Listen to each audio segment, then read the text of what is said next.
sister-in-law called the cops on me, so I refused to babysit her kids, and now her life is falling apart. My sister-in-law and I have an agreement. She watches my kids 3 days a week, and I watch hers 3 days a week. This agreement has stood since March 2020 without issues. Any changes have been discussed weeks in advance. A couple of weeks ago, we had an argument. The next day, I brought my kids to her house, dropped them off, and left. I didn't speak to my sister-in-law because when one of us is in a rush like I was, it's standard for us to just let the kids out, stay in the car, and drive off when you see the door open. I drove to work about 40 minutes away. When I got there, I had about 20 missed calls and even more texts, all from my sister-in-law, all saying she didn't want to watch the kids given our argument. Her first text arrived a little before I got to her place, but I didn't see it until I got to work because my phone is always on silent when I drive. I rang her and said I'd arranged to work from home and then come get the kids. She said I had 45 minutes to get back to her place, or she would call the police. I told my supervisor the situation, and she said I could leave after I did a few things. This delayed me 20 minutes. When I got back to my sister-in-law's just over an hour later, she said she'd already called the police when the 45 minutes ran out. I then had to stick around long enough to tell the officer that I didn't abandon my children. There was just a communication issue. My sister-in-law and I had another shouting match later over this. I arranged other childcare for my kids, and I've been mostly ignoring her since. However, she reached out and apologized and has asked if I'd be willing to go back to the old childcare arrangement. I've told her to go F herself. I work with kids.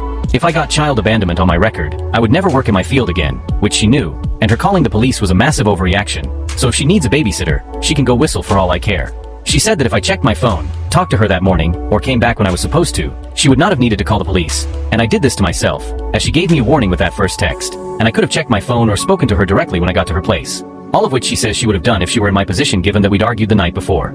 I've told her that if she thinks I'm babysitting for her, she's fucking delusional, and she's on her own. Because of my refusal, it's looking like she may have to quit her job because my brother and she would pay more for a babysitter than they would earn from her working. My mother and brother have both called me an asshole because there were no consequences to her calling the police and that while she overreacted, she's apologized. So if I really forgive her, I'll let us move on. This income loss would also mean that she, my brother, and my niece and nephew might need to move somewhere cheaper, that my brother might have to take on extra hours at work, and in an extreme scenario, they may even be completely unable to live independently, meaning they'd have to move in with their parents who live several hours away.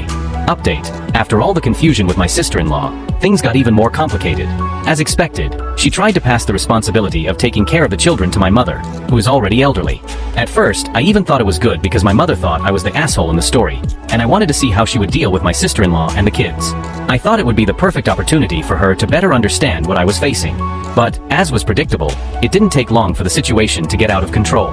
My sister-in-law left the children with my mother 3 times a week without considering the burden that this placed on someone her age.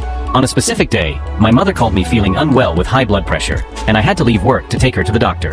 Seeing my mother, who had always been so strong, almost being overwhelmed because of my sister-in-law's ingratitude was really tough. And the worst part? Even after my mother fell ill, my sister-in-law did absolutely nothing to ease the situation.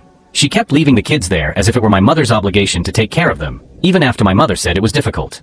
Not even a thank you, nothing. And that's when my mother, who previously called me an asshole for not wanting to help anymore, stopped saying anything. She even tried to make me go back to taking care of the kids, saying I was being childish and selfish, but in less than a month of looking after the children and with my sister-in-law acting like it was her duty, she stopped. She never apologized, but I know she understood that I wasn't the one in the wrong. But even finding all this absurd, I'm considering going back to taking care of the kids to protect my mother's health or convincing her to stop and let my sister-in-law and my brother handle it themselves. I don't know what to do or how to convince my mother. After all, as abusive as my sister-in-law is, she's still the grandmother of her children. Honestly, I still don't know what to do, but I'm tired of seeing my mother pay the price for other people's irresponsibility. Update. After much reflection, I was really willing to leave all this behind and try to find a way to move forward. After all, the situation was mainly hurting my mother, and I thought maybe it would be better to let it go for her sake. But as many of you pointed out in my first post, my sister-in-law continued acting exactly as she always did, denying any responsibility and reversing the situation, making it look like I was the villain in the story. Basically, she did what many of you described as a classic Darvo: deny, accuse, reverse victim and offender, refusing to accept any blame and instead accusing me of being responsible for all her problems. And after all this, I kept thinking about what kind of influence this woman could have had on my children, and seeing all this now just confirms to me that sometimes we need to set boundaries for certain people to learn. After all, 3 days a week is a long time to let someone like that be in our lives.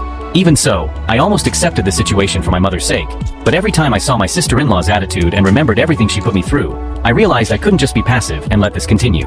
So, I talked to my mother and told her that we shouldn't take care of my sister-in-law's kids anymore. During that conversation, my mother almost begged me to go back to babysitting, but I stood my ground. I love my mother, but I love my kids and myself too. It was clear that my mother didn't want to do it anymore, but she didn't know how to stop, so another trip to the hospital was needed for her to finally put a stop to it. I won't go into details because I still shake just thinking about it, but when she got sick again, my brother went to pick up the kids with the most shameless attitude at the hospital, and I lost it with him. I told him a lot, saying that my mother was no longer in a condition to take care of them, and that if I found out he had left 2 kids with a sick elderly woman again, I would call the police since his wife loves involving the authorities in our lives. Do you think that changed anything? No. The following week, my mother called me saying my sister-in-law had dropped the kids off again. I didn't think twice. I called my sister-in-law and said exactly what she had told me: "You have 45 minutes to come pick up the kids, or I will call the police." I won't lie, I was a bit petty, and it gave me some satisfaction to make her taste her own medicine and feel what it's like to be treated that way.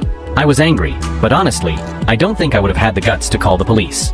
Fortunately, she arrived before the time was up, furious and yelling at everyone, saying a lot of nonsense, and I just said, "It's okay, no problem, after all, the police haven't even arrived," acting as if it was no big deal, just like she had done before. When she saw that she wasn't going to upset me or change the situation, she left. My brother tried calling my mother, but I answered, and I told him that the next time, I wouldn't even warn them and would just call the police. After cursing me and my mother with every word he knew, he hung up. My mother is hurt, but I'd rather have her hurt and alive than wait for the worst to happen because of someone who doesn't know their limits. Update. This is my last update. This story is over, and I don't think my relationship with my brother will ever be the same, but they reaped what they sowed. The situation could have been resolved differently if they hadn't decided that I was the asshole in the story. And almost everything I predicted happened. My sister-in-law had to quit her job because hiring a babysitter was much more expensive than the salary she earned. I think the frustration of leaving work and having to take care of the kids 24/7 weighed on her already troubled mind. Besides, my brother started working more hours now that they only have his income to support the household. This must have put a strain on their marriage, and he is currently staying at my mother's house. I don't know if they will get a divorce or not, but honestly, I don't care anymore.